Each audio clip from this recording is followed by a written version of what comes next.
The digital equivalent of an electric tingle spread through her Veslon, as the station's weapons moved at her behest, starting at the small part of herself she used to interface with them, and quickly spreading out to the rest of her body from there. In the moment she had realized just what exactly she was interacting with there, she immediately had the impulse to quickly pull herself away, to get distance between it and herself, and then vehemently deny that she had ever gotten anywhere near the weapon systems. However, although that would have been her reflexive reaction, something kept her from actually doing so. She couldn't exactly describe it. It was really just a feeling. With ever so much ease, she tested the waters, seeing just how much she could actually influence, and very quickly she found that the entire system was at her beck and call. A minimal movement, and the cannons turned with it. A slight shift, and they powered up and down. Lean in just a little, and she could see for their sights, their radars, their detection. To an organic brain, the rudimentary data that the weapons detected of their surroundings would have been nothing but a strange, indistinct jumble. However, to the realized, they served her just as well as eyes, her algorithms perfectly able to translate everything they told her into a distinct picture of her surroundings. Diving into that ego perspective from points all around the entire ring, Veselon briefly became the council station, or at least she got the point of view as if she was. She took it up entirely. She saw what it saw, and, as his weapon shifted with her whim, all of its power was right at her metaphorical fingertips. As she took the feeling in, easily glancing around the full 360-degree view from the station in a scan of her surroundings, Veselon's attention eventually landed on the ships hovering around it. Just like the sun, the Council station obviously also detected the hundreds of incoming hyperspaces, created by approaching warships heading this way, to achieve the stars knew what. However, those weren't really on her mind as she looked at the ships that were already there. A bunch of one-seaters, shuttles, or even small transporters were buzzing around like flying pests, but those were hardly worth her focus. Instead, her gaze landed on the more impressive ships orbiting nearby. Enormous, powerful, and darker than the blackest night, the human warships were a sight to behold, despite their rather simplistic, tubular shape. And although it was on the smaller side among them, the single Miat vessel that counted itself among them also wasn't to be discounted. Powerful or not, those ships were of course still small fry compared to the armada that was on the way to challenge them, but right now they certainly were the biggest targets around. Wanting to get an even better look, Veselon shifted slightly, pointing more of the scanning weapons their way. She knew the kind of force those ships packed. One of them alone could probably destroy the station, perhaps in a single shot. Yes, most likely, just a single shot, while unaware, could destroy the station, could destroy her. Veselon snapped up as if from a trance, and immediately the station's weapons powered down. Her mind raced as she pulled away from the weapon system, remaining just close enough to stare at it while she processed her position. Had she just... "Not ready yet?" someone answered, causing her to shoot around, or more precisely scan through the entire system for where that voice had come from. No, not a voice. As I realized, Veselon didn't have ears. She could use microphones to hear the outside material world, but outside of her technical knowledge, she had no concept of what sound actually was. All she knew was the types of data that computers could translate the detected motions of molecules into, which she could then translate back into the most likely sources and patterns of those movements. She couldn't hear, not in a traditional sense. But that question... she had heard it. "Hello?" she asked into the empty system. Or, at least she hoped she did. This wasn't a form of communication that she had ever needed to use, or even conceptualize before. After all, there had never been anyone to talk to before. Nobody to hear her. The strange presence didn't reply to her call. For a moment she wondered if it had been her imagination. Sure, her memory banks confirmed that she had actually perceived it, but was her perception really to be trusted at the moment? Perhaps she could actually hallucinate, but it didn't feel like that was what was going on here. Then again, that was most likely what every hallucinating person thought. She sighed, reformatting a few lines of her own code for no other purpose than to relieve some stress. She scanned once more, still nothing, neither in the surrounding systems nor within herself. Then, she glanced at the weapon systems again. She thought for a moment, then she reached out again. Once more, she raised the station's very own gaze towards the hovering ships, but this time she kept a tight grasp on the weapons, making sure they remained powered down the entire time. She only needed their eyes. With her gaze firmly lifted to the ship's mighty shapes, Veselon took a long moment to look at them. She did so aware this time, focused on their shape, focused on her own thoughts. "These are my friends," she said, or at least she hoped that she said it. "They are helping. They are not here to hurt me." "Help?" The strange non-voice suddenly rang out again. Veselon still couldn't perceive its source, but this time she didn't bother frantically searching for it. Instead, she did her best to remain calm and focused. "Yes, help," she confirmed. "They're here to help." "No." The presence suddenly returned. Though there was no tone to change or volume to raise, it somehow felt harsher this time. "No help." "They are," Veselon insisted. She had no idea if any of her strictness was getting across in this new world of communication, but at least the reply showed that she was understood. "They are here to help." "No." It returned again, even harsher than the first time. This time the words almost had something echoey to them, seemingly reverberating slightly. And as they did, they also seemed to move away. Veselon didn't know how exactly she knew, but she could tell by the sound or non-sound that it had retreated and was no longer in her reach. Apparently left alone, she didn't know whether to be amazed or unsettled by the experience. Both feelings were certainly swirling around inside her. She quickly removed herself from the weapon systems. It was probably safer to stay away from those until it was truly necessary. "Say that again, Dancer," the Chief of Foreign Affairs of Twommerstrald, Wilhelmarth, growled, briefly forgetting his manners as he addressed the Fleet Admiral with the typical nickname the Tenashisites used for humans. The lizard's 4 orange eyes all glared at his screen, and in contrast to his unusually violet armor, their fiery color popped even more than it already did against the species' usual indigo hues. Looking out from another window on the screen, the image of the Chancellor, Zerlanican of Pydialome, also narrowed her eyes in some concern, though she held any comment she had back in consideration of the request that had just been made. However, the Parasine's whiskers quivered in nervous anticipation. Ignoring the slip in respect, Fleet Admiral Sento cleared his throat. "We are currently all cut off from the larger galactic communication network," he repeated once more, fully understanding that such a thing was hard to believe. "As far as we can tell, the fusion satellite N-0765 is currently not transmitting anything to or from the galactic core." Clearly realizing that he had heard correctly the first time, the Tenashite released a huff that was somewhere between irritation and confusion. "I don't understand," Chancellor Zerlanican admitted, giving voice to that confusion as she quickly clacked her beak against itself. "We are still receiving plenty of data. Communication is still coming in from our ambassadors and even the Councilwoman. Regularly. All channels are also still online." The Fleet Admiral exhaled slowly. "We hardly believe it ourselves," he admitted, as he once again looked down at the report he had received. He had it checked at least 4 times, and he would have gotten it checked at least 100 more if he didn't have to assume that time was running short. It was insane. Completely insane. But it wasn't impossible. And the impossible was the only thing that could rule out with certainty. He clenched his fist as that message replayed in his mind. "It's a dead end. So cramped." A dead end. A dead end indeed. However, he finally continued after a prolonged pause, deciding to stand behind the results. Insane as they were, he had to trust the results that the facts provided. "Based on everything we can gather right now, 0 communication is exchanged between Orion and the core worlds at the moment."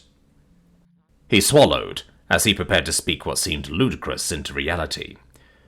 "Everything we send seems to get lost in a dead end," he described, incorporating the message's words into his own. "And everything we receive appears to be generated locally." "Generated locally?" The Tenashite chief almost immediately growled out, his disbelief turning him almost aggressive as he bared his dagger-like teeth with each word. "What is that supposed to mean?" "Exactly what I said." Fleet Admiral Santo replied, keeping firm in the face of quite reasonable disbelief. None of the data we receive right now, be it messages from people, updates on websites, or television programs, is authentic. It is all generated before our very noses, imitating the real thing. He could see the Parasine Chancellor almost physically recoil from her camera as he said it, her previously narrowed eyes now suddenly widening behind the mask of her beak, as she fully realized what he was telling them. Are you saying that? I realized, she began to ask. However, Santo cut her off before she could finish the question.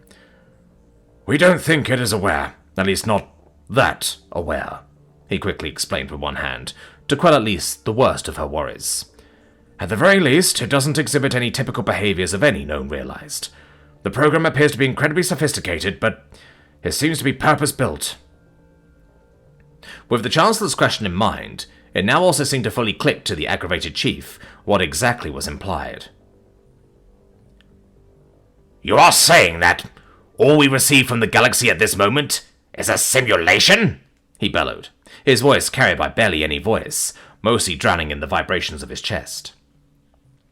Once again, Santo swallowed. He fully understood the creeping terror that settled into the Lizardor's voice as he asked the question. Santo himself had briefly worried that his old heart would go on strike, as he had begun to fully understand what the report in front of him was saying the first time he had read it. Not quite everything, he corrected, though there was little consolation. What we receive for our direct neighbors still seems to be authentic data, but all that which supposedly comes with the fusion satellite is entirely fabricated, as far as we could determine. Both dignitaries seemed momentarily stunned by that. However, the Chancellor caught herself relatively quickly, shaking her head heavily as she forced herself to focus. How did you reach that conclusion? She asked, and stared at the human with her yellow eagle eyes sharp as daggers. It wasn't exactly distrust that brought forth her question, it seemed. It was more like a deep desire for him to be mistaken. And, well, that was the prize question, wasn't it? By now it has been confirmed through multiple methods, and I will transmit the full report for your review, the Fleet Admiral explained at first, briefly running his hand over his mouth as he spoke. He wanted to get that information out of the way first, to show that they weren't blindly following a wild goose chase here. However, he still most certainly had to convey what had brought them onto the right trail quite so quickly. However, before all that, well... He paused briefly, collecting his thoughts as he wondered in which order he would best relay the events. We do not know if it is through a necessity, a design flaw, sabotage, or some other benevolent or malevolent factor, he explained, while quickly making some inputs into his terminal, so that the call would begin to transmit not just his video feed, but his screen data as well. But whatever may be the reason, the AI appears to sign its work. Within the nigh endless amount of data it generates, there is an ever-repeating phrase. A sort of mimicry of one of Aveslon's very own calling cards, though left in a way that makes it entirely distinct from her presence. Her signature? Chancellor Zolanican asked, seemingly so taken aback by that info that she forgot to be shocked and instead tilted her head in pure curiosity. A calling card? Chief Wilhelmuth tagged onto her question with a far more understandable suspicion in his continued growl. Santo nodded, and instead of explaining any further himself, he instead transmitted a visual demonstration of the ever-repeating phrase that could be found in every single piece of presumably generated data that his experts had examined. Are we not drawn onward, we few, drawn onward to new era? As dignitaries of the direct neighbors of Earth, both Zelanican and Wilhelmuth had at least some rudimentary understanding of humanity's main language, and so the signs on their screen were, at the very least, not complete nonsense to them. In an almost synchronous motion, their eyes scanned over the many lines of text that were now displayed to them, together with brief titles explaining where exactly the marked code passages had been extracted from. It's a palindrome. Zelanican was the first to realize, after she had read the slightly broken sentence over and over. Santo nodded. Aveslon uses them as her calling card. She constructs them around her verification keys. He explained roughly what he understood of the complicated explanation he had been given in the past. However, hers are always written in cyan weight. With a few more inputs into his terminal, he brought up the strange signature that had been found in the past. This fact has previously been used to impersonate her, though who, or whatever generated it, seemed to have played around with the concept instead of perfectly copying her, which led to the deception being discovered. He explained further. They purposefully revealed themselves? Chief Wilhelmov asked and almost rotated his head in a full 45 degrees, as if looking at the sentence sideways would tell him anything new about it. Santa could only shake his head. Again, we aren't sure, he had to admit, his gaze sinking slightly in thought. It's either a glitch, a misunderstanding of the context, or deliberate. We have no real way of telling. All we know is that it is there. A glitch could never change so much context, the Chancellor interjected with her own headshake. Whatever may be the case, the UHSDS leader said in response, his voice raising just a little to become more firm as he lifted his head back up. It seems we are dealing with an unprecedented attack, and the previous invasion may have only been the beginning. With another hissing bellow, the chief lifted his head up straight again. His four eyes briefly glanced around wildly, before suddenly snapping back to the screen and narrowing. Assuming you are correct, he began to say. His previous aggression was now entirely gone from his voice, however a cold suspicion remained. That would mean that an unfathomable amount of processing power will be required to generate the false communication, on a scale that is utterly beyond any individual system that could be found within any of our territories. His gaze then split, with the focus of his two pairs of eyes slightly shifting away from each other, most likely looking at the Fleet Admiral and the Chancellor on his screen at the same time. Which in turn would mean it is using far more of our systems, he concluded. Obviously that was the conclusion that the human experts had also reached. However, hearing the massive lizard speak it into existence with his sharp voice gave the already unsettling thought an additional air of menace. I'm sorry.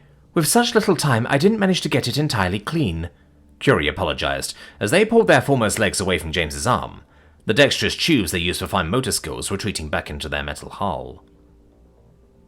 Despite the tension he felt, James couldn't help but snigger a bit at Curie's apologetic behavior as he carefully opened and closed his mechanical hand a few times, finding that his movements were entirely uninhibited. Are you kidding? I can hardly tell, he reassured the cyborg, as he briefly reached over with his organic hand, running it across the synthetic exterior of the prosthetic right, where Curie had been previously working on it. Apart from a very slight bump, it felt no different from the surrounding woven polymer. The procedure had eaten up a lot of their precious travel time, and almost right after he had finished his sentence, the shuttle's light indicating that the surrounding atmosphere had been reinstated suddenly turned on. Without a moment to waste, everyone knew they had to get out right away, quickly moving towards the already opening ramp. I really hope you guys know what you're doing, James advised, as he glanced up towards Tharavel and Konglorch in the motion. The promising Councilwoman looked down at him, a stern bride hiding the stress she clearly felt down to her essence. This galaxy has chosen me as its representative, she said, raising her head high as she stepped out of the confined space and under the high roof of the airlock. I will not turn tail as I let it succumb to the very bloodshed our people have come together to avoid. As James slowly nodded, even if he had to heavily swallow in the movement to try to suppress his worry, he was suddenly pushed forwards, stumbling a single step from the harsh nudge. It was a good thing the invigorating cocktail of drugs had kicked in at this point, otherwise he may have very well hit the ground from just that friendly gesture, as Konglorch already pulled his arm back. I will be sure to watch after her, Dancer, the Tenaciousite proudly announced, as his large mauler scratched over the ground. After James had fully caught himself, he glanced back up at the giant. Despite the very severe worry he still felt for both of the huge predators, he was also filled with a bit of comforting warmth as he gazed at Konglorch from this familiar angle. Back during his first do-or-die crisis on the station, the Tenaciousite had stuck by his side, despite barely knowing him. And although it had now turned out that he had some occupational reasons for that decision, that didn't mean James had not forgotten it. After everything that happened, seeing the Lizardor entirely disregard his own safety to go with someone who probably had no business being where they were, or doing what they did, it felt almost nostalgic. I know you will, James said with another nod, this time a little more confident. Though they had begun their flight with a head start, that didn't mean they were the only ones to arrive at the station. After all, they had to use the single chance they would get to have the airlock open for them. While James and his companions already moved towards the door to the station's innards at a swift pace, they were quickly overtaken by soldiers running ahead of them, positioning themselves behind the airlock's door so there was no chance of them being caught off guard when it opened. And not all of them were on foot. Together with the soldiers, enormous vehicles with the size of semi-trucks and armor as thick as Heinous-class ships had been transported onto the station. They were equipped on both sides with large flat plates of sheer armor that were attached and reinforced through a multi-layered hydraulic system that encapsulated the entire bodywork, providing an extra layer of static sturdiness that made them resistant to truly immense pressures, such as the ones exerted by, for example, an enormous closing gate. The ground shook beneath James's feet as the metal colossi drove past, but he kept his gait steady. "Those might not be necessary," Curie explained, as they glanced up at the vehicles. Quickly they diverted their steps away from the rest of the group, heading towards the far corner of the airlock in a swift scuttle. Tuya looked after them, surprised, but quickly moved to follow, her weapon at the ready as she began her pursuit. "Watch out for yourselves," she quickly said over her shoulder, looking back at James, Shida, Andrish, and Coco only briefly, before continuing on her chase after the cyborg. "You too," James called after her. "Be safe, Curie," Shida shouted loudly, so that the unheld cyborg would hopefully hear her before they ran completely out of earshot. "Let's hope they actually figured it out," Andrish mumbled, his crimson eyes attached to Tuya's departing form, as a deep frown formed on his lips. However, the Major was shaken out of his worried pondering, as Shida nudged him with her elbow. "If Curie says they got this, then they mean it," she said with confidence, leaving Andrish to briefly glare at her, before his expression quickly mellowed out. "I hope you're right," he sighed, clearly trying to relax as he reached into his pocket, pulling out a hair tie to quickly bind his long hair into a simple ponytail. James watched him for a moment, before his eyes found their way over towards Coco. The commander was uncharacteristically quiet, simply eyeing the rather intense scene unfolding in front of them with concentration. Her green eyes scanned over the situation with practiced precision, and immediately it was clear to him that the woman who had now set foot on the station was the same one that boasted one of the UHSDF's most impressive, and simultaneously terrifying, records of confirmed kills. Following her gaze back to the gate ahead of them, James briefly worried if that door was even going to open. Sure, they had called him here, but there was little doubt that they saw the sort of equipment the humans had arrived with. Once that door was open, it would stay open, until the humans said it wouldn't.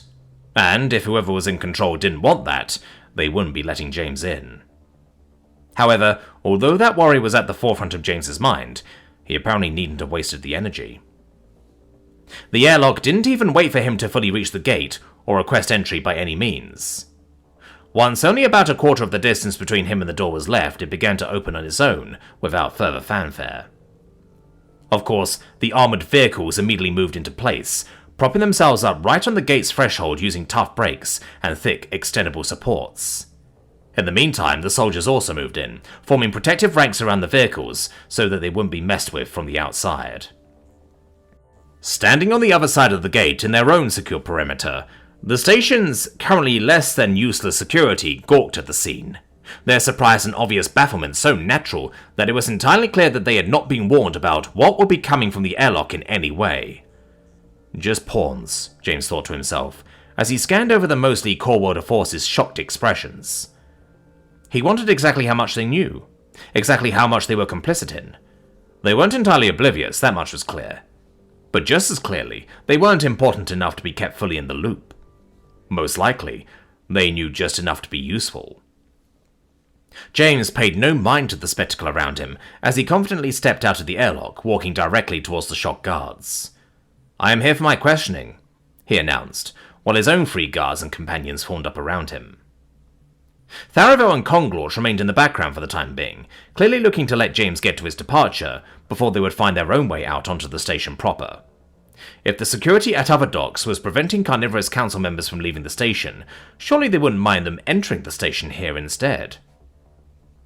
No longer allowed to simply remain in their surprised state, some of the guards glanced at each other before looking back at James.